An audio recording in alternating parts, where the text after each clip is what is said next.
right, time for another one. Whatever the hell this is. It's McCown Shannon. This is quality content, Bob. By the way, the quality content. The crack research staff did some work based on our discussion yesterday. Do tell. 45,000 people tonight in Edmonton to watch the soccer game. Well, 45,000. That's more than they put into what's the name of the field? Bank of Montreal Field. Bank of Montreal Field. That's where BMO stands for Bank of Montreal, Bob. I've never heard anybody call it Bank of Montreal Field. Well, no one has ever called it that. I just did, and because you called the Bank of Nova Scotia building arena. No, but I might start now because for decades it was the Bank of Nova Scotia. Yeah, I know. And then they decided to get hip and cool and it's Scotia Bank, like the two of us. It's like the Toronto Dominion Bank. Well, they don't. Yeah, it's TD, and they don't even reference they're all over the U.S. There are millions and millions of Americans who bank at TD and have no idea it stands for Toronto Dominion. How about CIBC? Do you know what CIBC stands for? Well, it's my bank. Yeah, of course I do. Yeah, but not many people don't understand it. The Canadian Imperial Bank of Commerce, and it was a merger between the Imperial Bank and the Canadian Bank. Well, you're much older than I am. I wouldn't recall. Anyway, 45,000 people tonight in Edmonton at Commonwealth Stadium. Why did you emphasize Commonwealth Stadium? Because that's the name of it, and it's not a sponsorship, and you don't buy a title. Well, it's maybe because they haven't been able to sell it. No, they shouldn't sell it. It was named after the Commonwealth Games that paid for the darn stadium. Well, but that was 100 years ago or whatever it was. Okay, anyway, 45,000 people. When were the Commonwealth Games in Edmonton, by the way? 1978. Smarty pants. Okay, so it was 50 years ago, nearly. We're going to have equally irrelevant discussions upcoming as our pal Glenn Healy joins us. And with Heels, you just never know. There's no way to know how this is. Well, he was supposed to be on yesterday, but it was Remembrance Day. But he piped yesterday. It was Remembrance Day. Yes, and well, we'll talk about that. He plays the pipes. I know he plays the pipes. No, but I'm not telling you. I'm telling he's the guy piped in the haggis on more than a few occasions. Have you ever had haggis? Yes. Awful. At the old course. Oh, I had haggis. My grandmother used to cook haggis once every 6 months. I feigned sickness that day. Well, this is the first time I'd ever had haggis was at the old course, and they piped the haggis in. It was on a big plate, and they piped it in, and there was a guy with a sword. Yeah. And after they finished piping, he said something, probably moonlich nicht to nicht, and then stabbed the haggis. Well, I'm very proud. Put it on your plate. I'm Canadian. Well, fortuitously for us, John's microphone has frozen. Hopefully, it will unfreeze, or maybe we're hopeful it won't unfreeze. Oh, you're back, Glenn Healy. When we come back after these messages. We are back. It's McCown and Shannon for the last and final day of the week. With the wee Scott, Glenn Healy is with us, head of the NHL Alumni Association, former director of Players Affairs at the NHL. Hey, PA. How was your piping yesterday, Glenn? Well, I would say this. Modestly. The day means everything to me, right? My dad fought in World War II, fought for the Scottish as part of that elite fighting group, the SAS, came over at the end of the war to Canada with no money, and they got £2, no job. And he showed up in Canada, and they said, all right, what skill set do you have? Which he's a Healy, so clearly none. And so my dad said, well, what are you looking for? And they said, wait, we're looking for painters. He goes, oh, that's what I did in Scotland. I was a painter. He hadn't painted anything in his life and became a painter. So the day, Remembrance Day, really matters to me, right? So I have shown up every year, and it's been snowing, it's been raining, it's been terrible. It was blustery and windy like yesterday, and a couple of the flags nearly impaled 2 of the vets. So that would have been a quick demise, as they're blowing around. But I will say the criticism I have is this.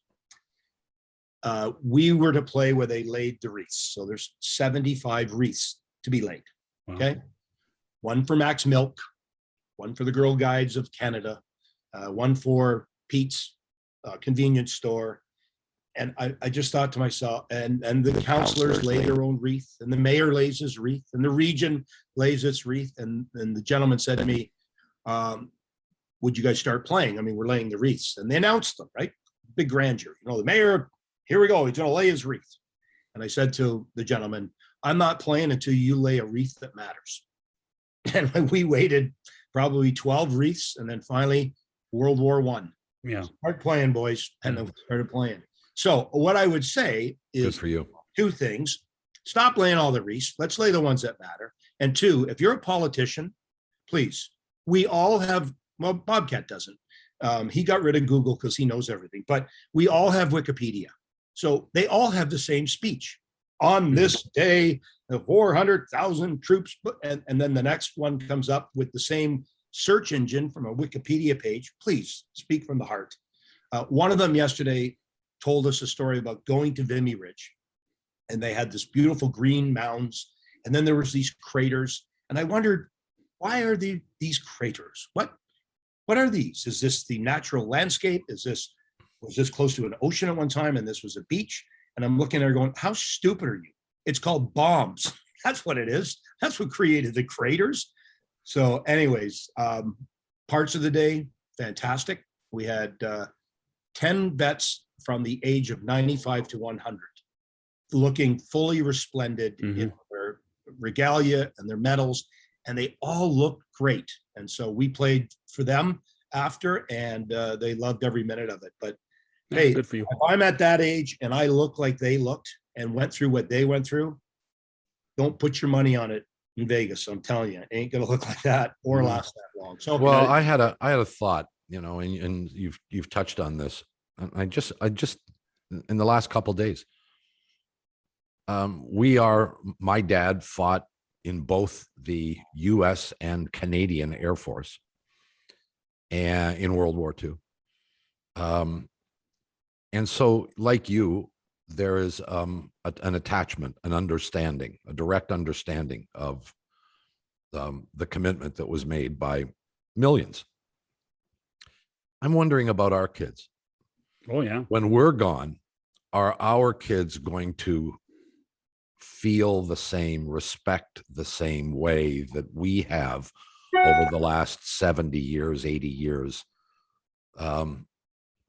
for something they maybe know only anecdotally? What do you think? I think that your dad, my dad, John's dad, they, to use a hockey term, they played a few games in the league. Like it was a pretty tough go, right? You can imagine at 18, you're given a rifle and told, okay, you're going to do this for nothing and go fight for 5 years. You know, no instruction other than you're surviving. And then you come to a new country and you're surviving. And, again, no money, just living a hard life and just trying to make a better life for your kids, which is what my parents did for me. Trust me, their few games in the league gave me a really good life. Now, when I look at this next generation, other than what appears on your phone digitally and how many likes you get and what the social media status is and whether you're an influencer, stop being an influencer on this handheld device and go influence someone in the real world. So I would say we have a bit of a problem because, number one, they haven't played a few games in the league. And I'm not going to say they're softer and gentler, but a lot of what your parents, my parents, John's parents had given us, we've been able to give them a better life than what I had and what you had, Bobcat, because you're a lot older than me. But the reality is, I agree with you. We haven't had to fight in a war. Our biggest fight was to get toilet paper in COVID. Woo. Yeah. Well, and here's the thing is I think you wonder then, have we done a good job? And I say that respectfully. Have we done a good job telling our kids about our grandparents and about our great grandparents? Because I joked about it a little yesterday on Twitter. Is that my dad loved an argument? I know you find that hard to believe, but my dad, just like your dad, yeah. Well, when you're from the British Isles somewhere, My dad was from Belfast, Vancouver and Belfast. But he would love, my dad would love Twitter. My dad would have loved Twitter and would have fought for every person to have an opinion on Twitter. But then at the end of the day would have said, okay, we're done now. And let's move on, where people can't move on anymore. And that's part of the problem. So the onus has been on us. And, there was a time, and this is another aside. There was a time that the only time you wore something on your lapel was November. It was the poppy. Now we wear something on our lapel every month. Yeah, I would agree with that. And I'm a little like your dad too, because I think Kevin Lowe said it best. Glenn, this is why you're good at the job you're doing now. You love a confrontation, a negotiation, and a conversation. And Glenn, you can do it all in 20 seconds. Yeah. Okay. But I do agree with you. And I did notice the poppy wasn't plentiful over the past couple of weeks when the poppy campaign began. A lot of people not honoring what has given us our freedoms, as all the politicians told me yesterday. Thank you for that. I would say this, when I was at the PA, Players Association, I wanted the league to put a poppy on the sweaters of all the Canadian teams. Right. And auction those sweaters off, and let's keep the legions alive. Let's keep them, Great idea. Poppy on a sweater. You got everything else on the sweater. I mean, you got TikTok on the Leafs helmet, whatever the hell TikTok is. I know the young kids that we've given everything to, they know what it is. That's right. But why not? Why not put a poppy on a bunch of sweaters, auction them off, give them to the right cause, take care of our veterans. And I'd love for the league to do that now that we've broken through the fact that you can actually put something on a sweater, whether it's an ad. This would be the best ad for this country and maybe for any country. And in soccer, I know you guys are big soccer fans. They do Bob that. is now. Bob's huge now. And they do they not do that in Europe? I mean, it's one of the most splendid things I've seen with that poppy on sweaters. It's incredible. Well, one of the things that occurs to me, I mean, we're going down a path that we didn't intend to, but that happens often in this program. That's called Bob's show. Well, yeah. Right. Well, particularly Bob's show with Glenn. Yeah. Well, he hasn't name dropped yet. Like I haven't heard Tiger Woods, or I was with Beyonce, or remember when George McPhee and Vegas are coming soon. Don't worry. Oh yeah. I wasn't going to mention any of that. But here's what I was going to say along the lines of the conversation. We did not live through World War II, but we did live through Vietnam. And while in Canada, very few people were involved in Vietnam, Canadians. It was not a world war. It was an American war specifically. But we were inundated with the news and information from that war every single night, whether you were watching U.S. news broadcasts or Canadian news broadcasts. Bob, that's 60 years ago now. I know. 60. Since then, there have been some, I hate to call them skirmishes, but nothing of that magnitude since Vietnam.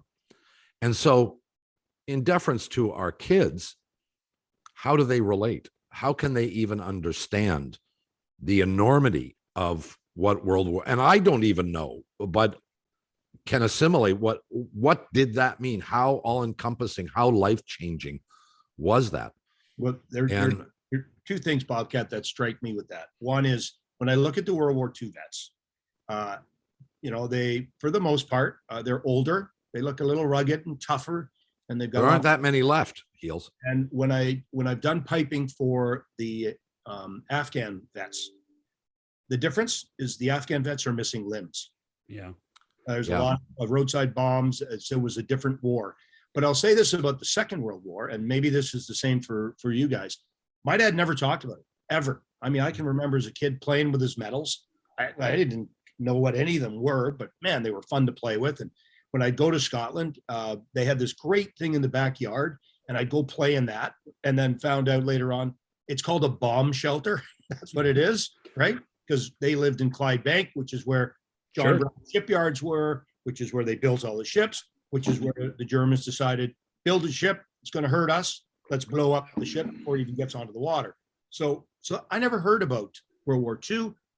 And in fact, when my dad died and I was at, obviously, the funeral, there were a whole bunch of other people there I'd never seen before wearing, again, an SAS uniform. And they were part of the group that fought with my dad. I didn't even know he was in it.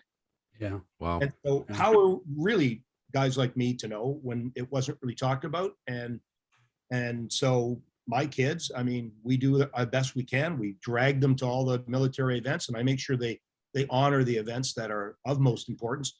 And that one yesterday, to me, is on the calendar, and I don't care if we get a hurricane. Well, See my fat ass out there piping at the cenotaph. Bob, Bob and Glenn, it should be a national holiday, and it's not. It should be a national holiday, and it's not. British Columbia, everything was closed down yesterday. Ontario, you went to work. I mean, it's an embarrassment that we don't have the ability as a country, as a nation, to say November 11th is a national holiday. That's the one that always shocks me. Well, and you know what I was proud of yesterday? For the first time, and trust me, I have stood at the cenotaph for probably 30 plus years now. For the first time yesterday, they laid a wreath for the Indigenous. Mm-hmm. And good. I was so happy and proud of that, because they should have done it for a lot longer than yesterday. No, that's So right. finally recognized the contributions that they made to this country to, again, make it so that I've got the best place in the world to live. So, and hey, that meth lab south of the border, okay? You look at Land of the Free, right? Because of the brave. That's right. Us, the people that fought in the war. So, and a great day yesterday.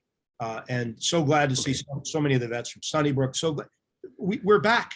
Like, we had all these ceremonies, and we couldn't have a ceremony for Remembrance Day. Like, I know. a month ago, they're telling me, Glenn, we can only bring 3 pipers because we've got numbers. We have a number issue. And I said, quite frankly, why don't I bring 6 pipers, or let's bring 3 pipers and 3 more vets and get rid of your 10 politicians. Just play their speech the same as last year. There we go, play, there we go. So anyways, now they actually relaxed the numbers. That's and good. there was a big crowd there yesterday. I'll say that. Holiday or no holiday, but holiday, I'm thinking you would be triple that size. But there was a big crowd and a lot of young people there, and I was happy to see that. Yeah. Well, I must say I'm kind of lukewarm on the holiday, because I think to many people it would just wind up being a day off. I don't know how you mandate the respect that is warranted while taking a day off. When we were in school, 11 o'clock, we did a moment of silence. We all did. I assume they still do in schools. At offices, I know that many people took a moment of silence at 11 a.m., but I also know times when 11 a.m. came and went and you didn't even really realize it. There was no alert to it. Correct. And you went, oh my God, I didn't, not that I forgot, I just didn't realize what time it was. Yeah. So we really don't, I think there's got to be a way to emphasize it, to make sure that everybody takes a few seconds to just think about, what we owe. And I don't know I don't exactly know what the best way to do that is. We are maybe the only ceremony, maybe Ottawa does it, but I insist on 2 minutes of silence. So Ottawa, yeah, certainly they did it yesterday at the National Cenotaph. So. And so you'll have your your last post, and then there's 2 minutes of silence, and then there's the lament. Typically, it's "Flowers of the Forest," which would be a World War I tune, and you play that, and then Reveille. So for our group, I insist on 2 full minutes. Good. And 2 full minutes, you would not believe the level of uncomfortableness in the crowd. They're thinking something's wrong. And I'll even have the event organizers looking back at me like, come on, like, let's go. No, it's 2 minutes. And I wait, and I've got my watch, and there is, it's a long time. You think 2 minutes goes by like that? I mean, not for some people. that's how long my television career went with John Shannon. Oh, come on. Time, and we insist on it. And I agree with you, Bobcat. Maybe the holiday wouldn't matter, but if we don't start it, it'll never matter. Correct. unless we make it matter. And I think that would help. Johnny, I think, is bang on and right. Well, As speaking- almost as correct as when he hired me for that 2 minute, Johnny. Well, let's change the 2 subject. minutes. for a I second. needed 2 hours out of your heels. Yeah, since you brought up that miserable little television career of yours, if John Shannon was still running things there, do you think he would have? You'd still be there? Here's my Gemini. Well, good for you. Actually, no, it's one of my daughter's dance trophies. It's a Star That's right. Triple Diamond Award under 12. Well, then it's my Gemini. I am a Gemini, but I haven't got one. You, by the way, you paid more for that dance trophy than you would have for the Gemini. So Did I ever tell you when we had the what is it? The Geminis they have? no, I think it's the Canadian Canadian- Screen Actors Award, Awards or Screen So- Awards. Okay, I get nominated. I'm up against Ron McLean and I'm up against Brian Williams. I'm thinking, okay, you have no chance winning. Like really, two icons in the game, right? And so we sit down for the award ceremony, and I'm in like the third row, and I'm thinking, this is it. I've won. Like, why would you put me in the third row? They want to get me up on stage Well, so I can deliver this 2 minute, just a raucous speech. incredible speech. Wait, I got a question before you go on. Where did you look around and see where McLean and Williams were sitting? Oh, it couldn't be found anywhere. Like, couldn't be found. But they started, okay, ladies and gentlemen, here we go, this award, and these are the three nominees. And I look to my right, and there's Brian Williams, and he's making his way towards the stage. And then and the winner is Brian Williams. And I'm looking, how did he know? So, anyways, I got to watch the rest of the show from the third row. But I thought for sure, seat placement's everything. And although I should have learned my lesson, the Rangers in '94, we won Team of the Year at the ESPYs. Okay? Yeah, Team of the Year. So they sat us in the upper balcony at the big hall that it escapes my mind now. Was it at Radio City? Radio City Music Hall. And so we're up in the upper balcony, and I'm thinking, we have no chance of winning. Why the hell would they put us up here if we win Team of the Year? How are you going to get 20 guys down? And so sure enough, Team of the Year, the New York Rangers. Oh, okay, it doesn't matter where you sit. Elevator ready for us. And we walked down and Mess got the trophy. And I can remember walking down the middle of the aisle, Radio City Music Hall, and there was Meatloaf, and I high-fived Meatloaf. Oh, yeah. Hey, Meatloaf. And I'm looking after, well, that's not really his name, right? So I guess it doesn't matter where you sit. So sitting close, loss. Sitting far away, win. You keep bringing up things that relate to me. I owned a restaurant called Garduni's across the street from Maple Leaf Gardens back in the 90s. And Meatloaf was big then, and he played in concert at Maple Leaf Gardens, and the record company booked our restaurant for the post-show party. And of course I'm there, and Doug Gilmore, who was my partner and one of my partners in the Here comes the restaurant. name dropping, Glenn. Yeah, Bing. he was there. Meatloaf. Well, no, meat was first. Meat. Free. Well, but that there's the question. So in walks Meatloaf, Bing for. and I'm introduced to him, and I don't know what his real name is. So what do you say to Meatloaf? Hello, Mr. Loaf. Or hiya, meat? Nice to meet you, sir. I'm asking for counsel on the off chance I ever see him again. Oh. I don't know the answer to that question. By the way, I did. I don't know. How do you come up with that? We all know the answer to that. Just call him Yeah. Meatloaf. Yeah, but I won a Gemini, just for the record. I won a Gemini. You know what it was for, though, right? Did you clean the studio or what? Golf. I couldn't win one for hockey, but I won it for golf.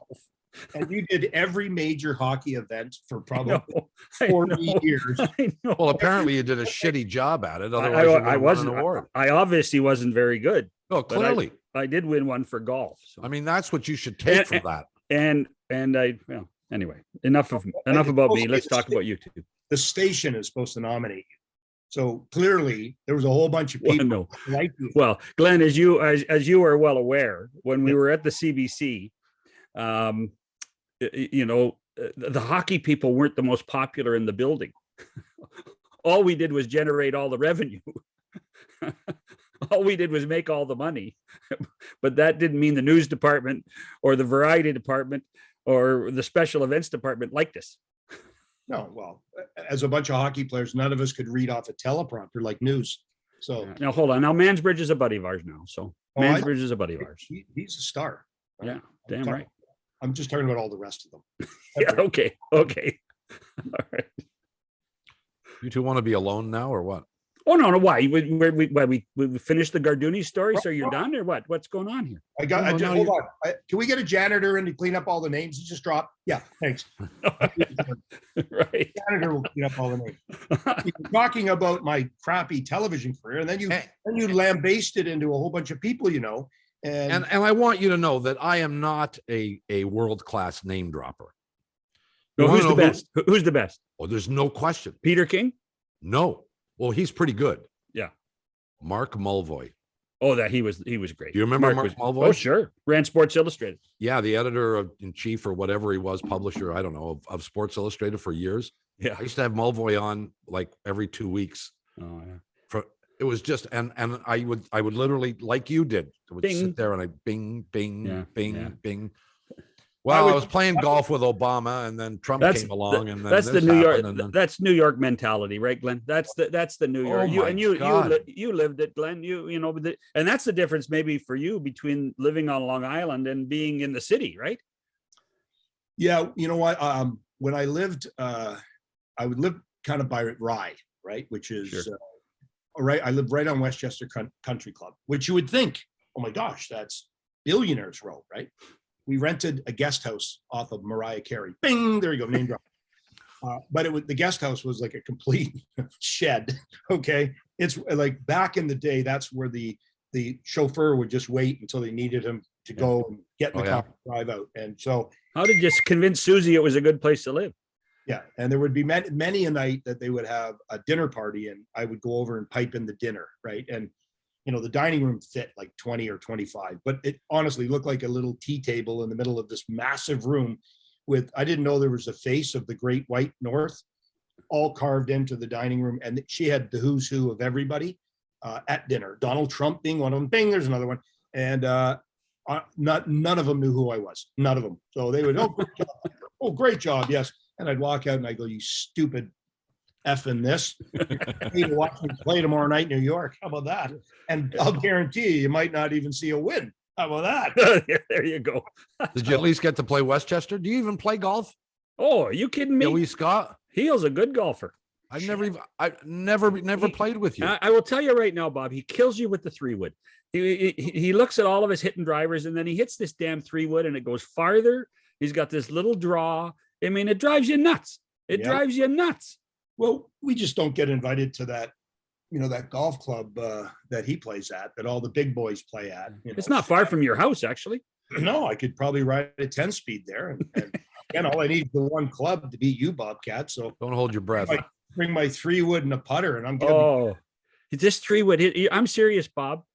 I've played 9 clubs in my bag, and Heels has played his 3-wood and his putter, and he beats me. So There's another course that's close to there, and the first hole is a par 4. And so again, we get to the tee, and there's a guy who is a part owner of the club, who's a musician, says to me, "Hey, this isn't Club Link, eh? This is a tough course. Better be ready for a tough course." Thinking, okay, excuse me, it's not Club Link. All right, it's a private club. So I get up to the tee, and just so happened the wind was right, struck the ball right, landed on the green on a par 4. I look back and I said, "Are all the par 3s this tough?" I love golf. It's a great. so do I. I had a evil. time there when I had my hip replaced, where I would golf with the same group of people, and my nickname was Hack and Slash because I couldn't finish my swing. Right, the hip Right. wouldn't finish, and so when I'd go to tee off with that 3-wood, they'd all have their backs turned to me. And at one point, I was like, "What are you guys doing?" It's kind of insulting. Like, don't you want the courtesy of looking for the ball? Like, we can't watch that swing. We can't watch it because it's contagious. Throws us off. Throws us off. So I was Hack and Slash for the longest time. And then the hip got replaced, and now my game is back. So I'll take you on anytime. And John Shannon, All right, let's go. you can drive the drink cart and make sure you don't leave us. Yeah, Right bite home. me. Oh, really? So There's I'm no the chance caddy. of that happening. I'm the caddy. Thank you, Heels. Thank you. Yeah. And you didn't answer the damn question. Did you get to play Westchester? Yes. Yeah.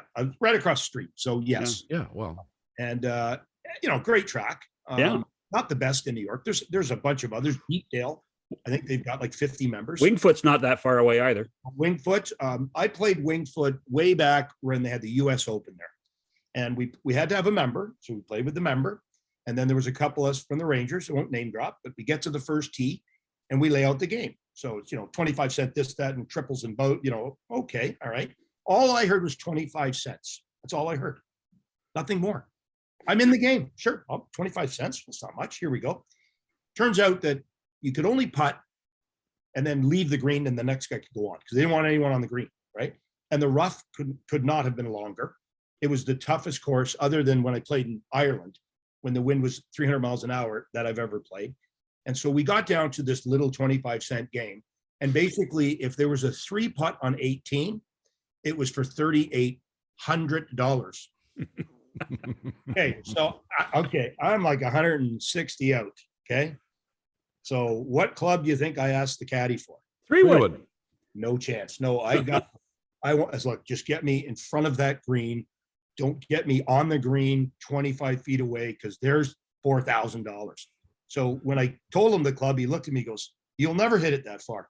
That's the key. I don't want to hit it that far. And at the end of the day, the person who lost the bet was the member. Wow. So thank God I didn't do that. Then, hey, another time we were playing at that beautiful course, that Magna, playing with Ty Domi. And of course, again, Ty's, every hole's a driving range, right? And so he had this beautiful Ferrari or Maserati he had parked up in front.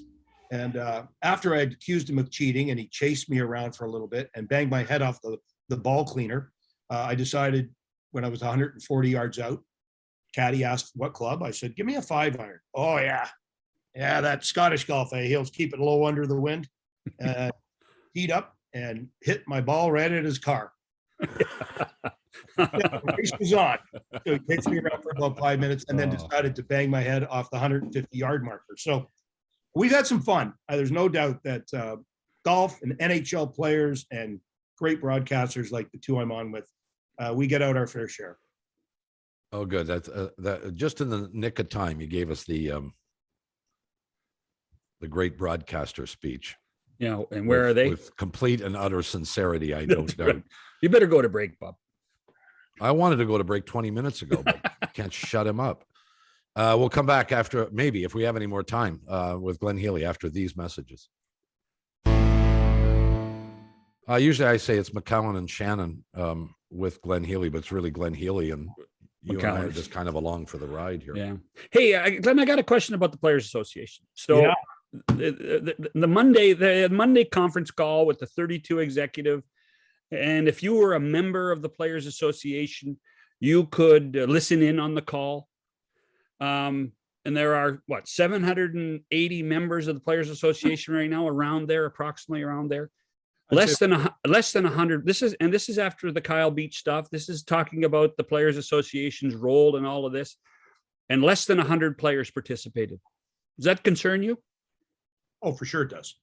Yeah, I mean, when we would have meetings, we always had a European meeting and we had a Vegas meeting, or someplace exotic. You had to, right? You need a bit of a catch, and at those meetings we'd have no less than 140 players. It's your association. You're in charge. You're Don Fear's boss. So you decide the route that it takes. But that hasn't it's gone the other way. So that needs to be corrected. That's probably your first correction, right? How do you get rid of apathy and get players engaged? And that's what I'd say about our group. When we had the strike in '92, we were engaged, and we had the big boys fully engaged. It was Wayne and Mario that made the biggest difference to the Players Association. In that 10-day strike, they fired John Ziegler and entered Gary Bettman. And that's why, the vote in '92 to strike, and the result of that, which was us owning player likeness, led to Gary Bettman getting hired and a real strong Players Association. I think you're aware we had Pat Brisson with us yesterday. So are agents the allies of the PA or not? And I think you probably can figure out why I'm asking that question, because players tend to lean more on their agents for counsel, advice, etc., than they do the Players Association. I would say your first call is always to your agent. It's not even to your wife. That's, Yeah. that's your first call. There's a I think you're right. player issue. I'm going to call Pat and say, I've got an issue. And that agent has to know how to deal with it and direct you in the right kind of direction to make sure you get things dealt with. And so your agents are powerful. There have been people that have held that position at the PA that call them allocators, because they just take what they have in the cap and allocate it. They're way, way more valuable than that. And I had Bill Waters as my first agent. That didn't last very long, lasted about a month. Called him up and told him it was time to make a change, and he was the change. And then I had Larry Rauch, who was out of New York for The great Larry Rauch. I remember Larry. He was just an incredible negotiator and person. And, I could rely on him for anything: family matters, financial matters, immigration matters, anything that I needed fixed. He was my fixer. Mm-hmm. But the role, Bob brings up a really good point, because we've had Alan Walsh on this show as well. And Alan actually had made the comment that, he doesn't really want to be involved with the union at this point because he thinks the players need to be more involved. But that doesn't really make much sense, does it? No, that's just playing politics. That's politics. Yeah, there's no doubt that in Alan's case, as the Players Association gains strength and as salaries, my first year I made $72,000 in the NHL. I made $22,500 in the AHL. And I thought I was the supreme negotiator because most of the contracts were three-way. I didn't get $11,000 in the IHL. $11,000. Hey, honey, let's go to Disney. Yeah, let's rent a van and drive there. I mean, hey, that it changed, right? Salary disclosure, that changed what we made. And once we knew what, I always lied about what I made. I didn't want to tell people, what are you making, Heels? 125. Liar, pants on fire. You're making 72. Yeah. So you didn't want anyone to know. But once we found out we could compare apples to apples, and Players Association grew in strength, we had better rights, we had better pensions, we had better arbitration. I mean, the way it, honestly, they could, back at the start with Eagleson, they could send you to Wuhan and you had to go play there. You had no rights. And so as things have gone and expanded and more teams and more players and better salaries, let's face it, 4% or 3% of 72,000, Alan, not that much. 3% of 15 million, that's a lot of money. And so as that association has grown, the strength of it, and earlier free agency and players making $16 million before they even play a shift as a signing bonus, or 15.7. And there are a number of them on the Leafs that get that. Not even a shift. And here's your money, and you're getting a cut of it. But that world is made for a better world for you too. Yeah, no, I'm not disputing that. But it really, what has that done to the position of where the union sits in a player's life? Well, and let me just go back a little bit to maybe Alan's point, and that is, there was this kind of a misnomer that the agents had to play in the 2004 salary cap that was given to the players. Okay, I got a news flash for you. When Gary changed his constitution from only needing 7 teams to say we're not playing, right? When Gary changed his ownership group, we didn't have the John Spanos anymore, who were hundredaires. We had billionaires whose teams meant nothing to their financial fortune. When all of that strategically had changed for Gary in 2004, and his end zone item is one end zone item, and we all have them in negotiations. One thing we have to have, that's what he had to have. He was getting it. And if the players thought they were going to miss 2 full years of salary so that they wouldn't get it, that wasn't happening. And so this understanding that the agent somehow concocted the cap to come in and for there to be a settlement, I think that's ludicrous. It just strategically, Gary set himself up for that, and that was what he was going to get, and that's what he got. And really, there's only a few players in the game today: Chara, Bergeron, Spezza, maybe not even Spezza, that have ever played without a cap. They've all had a cap. And life has gone on, and Gary took over. The revenues in the league, John, we're $417 million. TV, tickets, beer, television, everything. Well, Tickets were the key. 70%. 70%.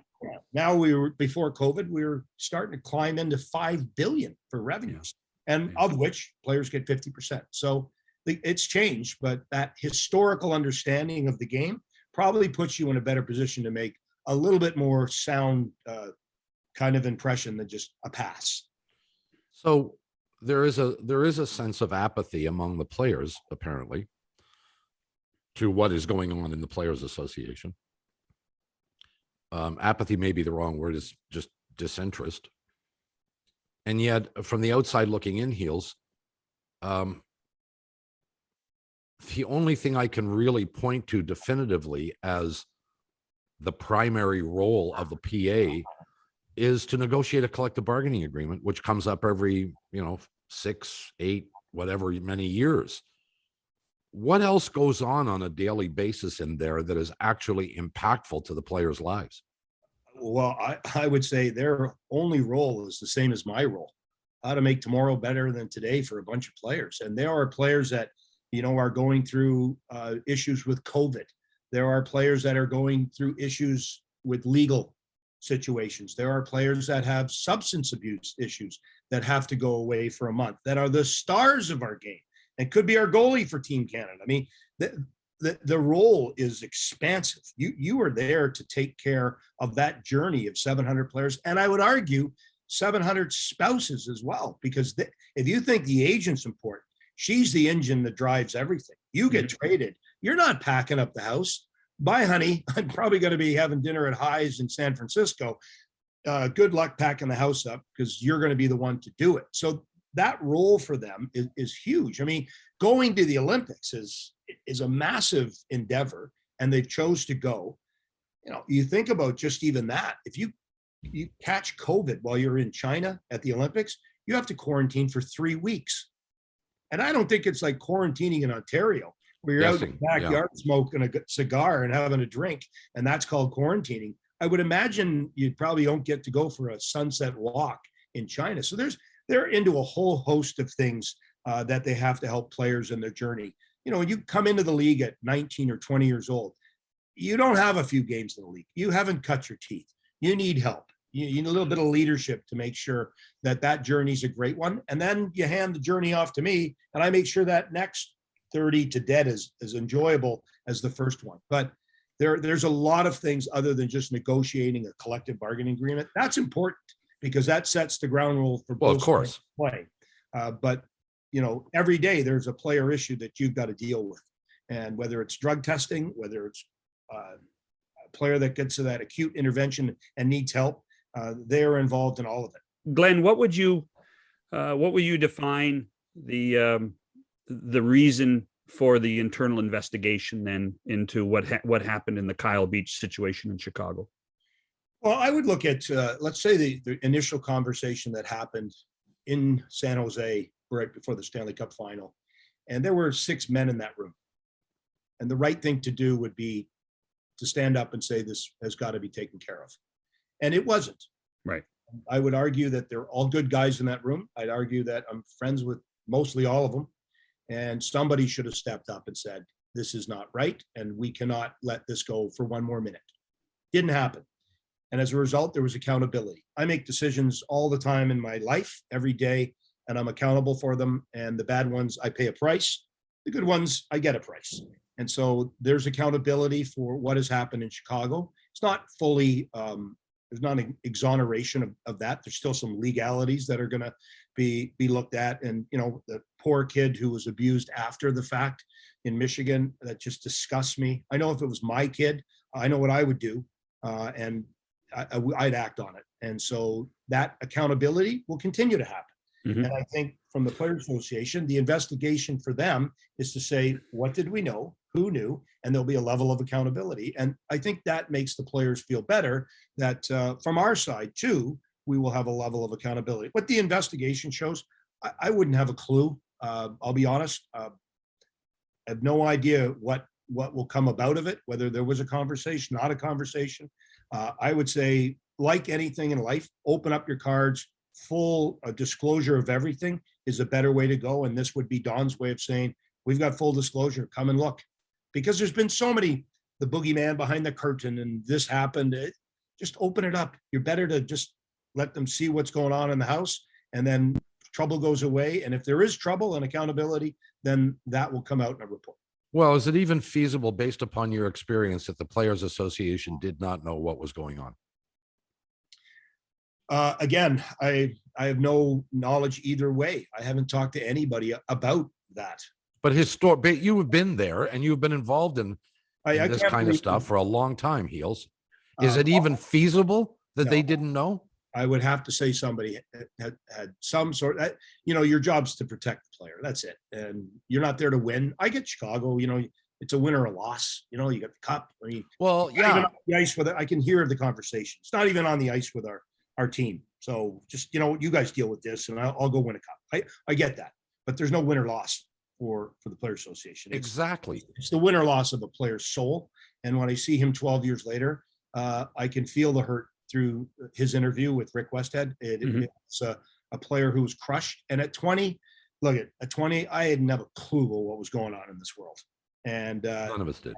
Especially if someone's got a bat telling me this is what's going to happen or your career is going to end. So, what I'm glad for is just that there will be a level of accountability on all sides, and just make sure this never happens again in our sport. Because that's all we've talked about for 3 weeks, 4 weeks, this incident. And yet we've got so many great stories that are going on around the game. They honored Colby Cave yesterday. His wife came out and dropped the puck, and you could just feel like the players surrounding her with a bunch. Those are great stories. There's great stories with teams. The Leafs are winning.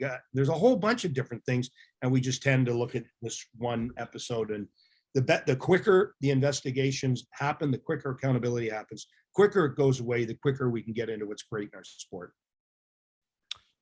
Heels, we'll let you go. It's always an interesting conversation. We've covered a lot of ground, both serious and not so serious, and that's the way it should be. Have a pleasure. Thank you guys for not having me go to jail in this interview. It's been so nice for you not to put me in a real bad spot. So, well, it's we still have time. Anytime for you guys, anytime. But thanks. He's the head of the NHL Alumni Association, Glenn Healy. We'll come back with more after these messages. McCowan and Shannon back with you. Thanks to Glenn Healy. Three adults with ADD, that conversation. Were we all over the map or what? Well, it's Healy. You never really know. In fact, I think that we did, if we did a transcription, there's actually a conversation there identical from the last time for about 4 minutes between you and Glenn. Yeah. Because you don't remember conversations. I don't remember who we had on yesterday. Pat Brisson. You're correct. Yeah. Now I remember. Yeah. And you want me to remember something from 6 months ago? Yeah, I do. Let's put the soccer game aside. We've addressed the soccer game. 45,000 tonight. I was going to say big game, but they're all big games. Yeah. You don't want to lose any. And it's Costa Rica tonight, right? Costa Rica tonight, Mexico Tuesday. I just asked about tonight. I didn't ask about Tuesday. I know Mexico. Yeah, but lots of people will listen to this on Sunday. Well, that I don't care. You can listen to it whenever. You can listen to it 5 years from now. Wow. I have no idea what the relevance would be, but there are people that still listen to podcast number 1, which was more than a year ago of this show. Now, is there anything in there of topicality? I can't imagine there is. Topicality a word? All right. Is there anything in there that is topical? There you go. Or current? Yeah. The answer is no. Well, that would be my guess. Yes. We only have we have but a spare bit of time. In a hockey market like Vancouver, where expectations are always high, and as a general rule with the Canucks, the reality winds up being a lot lower than the expectation or the hope. They lost 7-1 to the Colorados last night. Now, Colorado may be a good hockey team. No Nathan McKinnon last night either. Well, they may be a good hockey team. I know all the hockey pucks, including you, I think, picked them. No, I did not. I did not. Who did you pick? I forget. Tampa. Okay. But there are a lot of people that are still on that bandwagon the Yes. same way they've been on the San Jose bandwagon, or were on it for like a decade Yeah. until they finally gave up. Colorado should be a good team, but that's not guaranteed. Well, I didn't say that. So the problem is, when you are a hockey market, a 7-1 loss puts them into complete panic. And Total panic. yeah, I think they're 5-7 and a bunch of ties. Yeah. And it's even worse now is that they really do have to stay ahead of Seattle. There's a conscious, when you talk about the expansion team and I can down the imagine. street, you can't lose to Seattle. You have to be better than Seattle. They may be some conscious, but it's true. And the problem now is that they're talking about heads rolling, whether it's Travis Green, whether it's Jim Benning. It's an emotional market. I think it's actually the most critical English speaking market in the country, more than any of the others. Well, that was my more reference. emotional. Yeah, that absolutely. they panic faster than anybody. Yeah. Their fan base is as critical as, well, it is the most critical in the English speaking part of the country. Yeah. Well, and they can lose that fan base if the fan base gives up on the team, and then they don't sell as many tickets. Right. We got to go. The weekend is ahead of us, and I need to get to it. I need to rest after this exhausting week that you've put me through. We hope you have a genuinely nice time this weekend, John. You're not. There's not an ounce of sincerity in that at all. Not even. No. What's less than an ounce? Yeah, that's right. We got to go. See ya.